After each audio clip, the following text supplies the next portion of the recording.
అవును. అందరూ వాళ్ళ పేరెంట్స్ గురించి ఇంట్రడ్యూస్ చేసుకుంటుంటే, మీ అవును. పేరెంట్స్‌ని మీరు స్క్రీన్ మీద వేశారు చూసారా ఫోటోస్? అవునవును. అబ్బా! అవును. వాట్ ఎమోషనల్ మూమెంట్ అండి. అవునవునండి. అస్సలు అక్కడున్న ప్రతి ఒక్కరు కూడా అవునవును. చాలా ఎమోషనల్‌గా అయిపోయారు అందరికి. అవును. అవును. ఎందుకంటే సక్సెస్‌ని పేరెంట్స్ చూడడం వేరు. అవును. మీ అవును. పేరెంట్స్ చూడ్డానికి లేరు అని మీరు స్క్రీన్ మీద ప్రెజెంట్ చేసుకున్న విధానం అయితే చాలా మంది ఎమోషనల్ అయ్యారు. అవునవును. షేర్ చేసుకుంటారా ఆ సిట్యుయేషన్ గురించి? అయితే నాకు 2006లో 2006 మా మదర్ చనిపోయిందండి. హ్మ్. ఆహ్, కరెక్ట్‌గా 2017 నీది నాది ఒకే కథ సినిమా మొత్తం అయిపోయింది. ఇంకా రిలీజ్‌కి రెడీ ఉంది. హ్మ్. రిలీజ్‌కి రెడీ ఉంది. ఇంకా 1 వీక్ అయితే సినిమా రిలీజు. హ్మ్. ఆహ్, కరెక్ట్‌గా 1 వీక్ బిఫోర్ మా నాన్న చనిపోయిండు. వారం ముందు. వారం ముందు. అంటే హ్మ్. ఇగ మనకప్పుడే లైఫ్ స్టార్ట్ అయితుంది. ఏదన్నా మనం పాపం వాళ్ళు వ్యవసాయం చేసుకొని, ఆ స్టేజ్ ఆర్టిస్ట్‌గా ఉండి, అట్లాంటి లైఫ్ లీడ్ చేసిర్రు గదా! మనకు కొంత డబ్బులొస్తే వాళ్ళని మంచిగా ఇంకో పెద్ద ఇల్లు కట్టి ఇట్లుంటాయి గదా! కొన్ని చాలా కలలు. డ్రీమ్స్ ఉంటాయి. ఆ! చూసుకుందాం అనే టైంకే మా నాన్న చనిపోయిండు పాపం. హ్మ్. ఆయనకు కరెంట్ షాక్ కొట్టుండే ఓకే. పొలం దగ్గర. పొలంలో. పొలం దగ్గర కరెంట్ షాక్ కొట్టి చనిపోయిండు.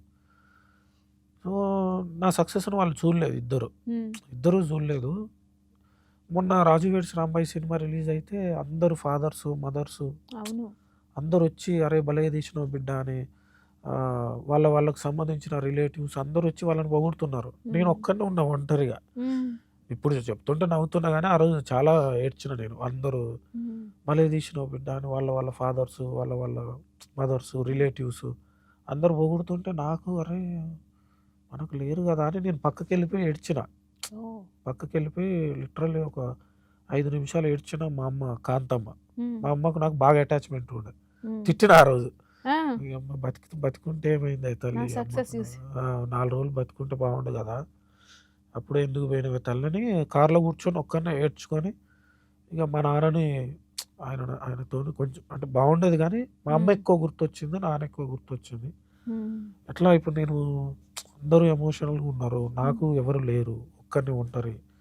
ఎట్లరా అని జెప్పి ఆ రోజు ఫీల్ అయినా. నాకు ఆ రోజు లేదు మా అమ్మ, నాన్నని పరిచయం జేయాలి ప్రపంచానికి. హ్మ్. వాళ్ళే గదా నాకిచ్చింది ఈ అవును. రక్తం, ఈ బ్లడ్డు, ఈ ముద్ద. ఆహ్, మళ్ళా వాళ్ళ మ్యూజిక్, వాళ్ళ కల ఆ! కూడా మీ లోపలుంది. నా లోపలుంది. బ్లడ్‌లో. వాళ్ళే గదా నాకు హ్మ్. వారసత్వంగా ఇచ్చింది.